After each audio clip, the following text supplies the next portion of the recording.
Je suis Christian Mourougane, directeur de l'aménagement à la métropole du Grand Paris et j'ai en charge la conduite de la construction du centre aquatique olympique.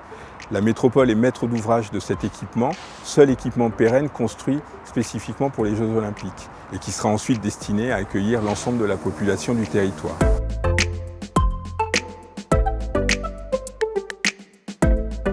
Le centre aquatique olympique est déjà reconnu comme un ouvrage innovant puisque le fonds d'innovation participe au financement de cette opération à travers l'usage du bois et notamment la charpente en bois, mais aussi par rapport à un travail de recyclage des matériaux que nous faisons pour construire les gradins.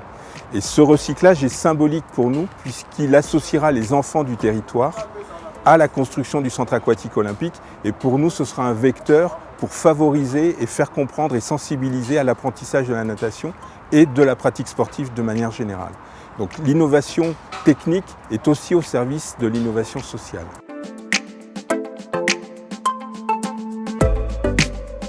Il y aura de nombreuses opportunités pour les PME, TPE sur toute la durée de l'opération.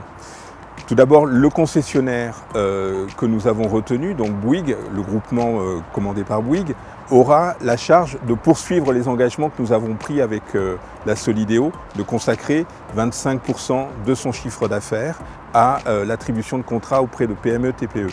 Et nous sommes allés plus loin puisque cet objectif se poursuivra aussi durant la phase d'exploitation de 15 ans du centre aquatique olympique. Et nous irons encore plus loin puisque pendant l'exploitation du centre aquatique olympique, nous allons construire le nouveau quartier et toutes les opérations qui seront attribuées dans le cadre de la construction de ce nouveau quartier feront aussi une part significative d'attribution à des PME TPE.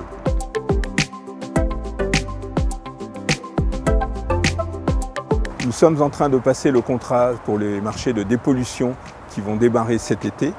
Puis ensuite, nous allons faire les travaux de remise en état des plateformes et nous allons lancer les appels d'offres dans le courant de l'année 2021. Et nous ensuite, dès 2022, nous allons préparer la phase héritage et lancer un certain nombre de marchés de travaux sur la période 2022-2023 pour être prêts sitôt après les JO à commencer le chantier de construction du quartier.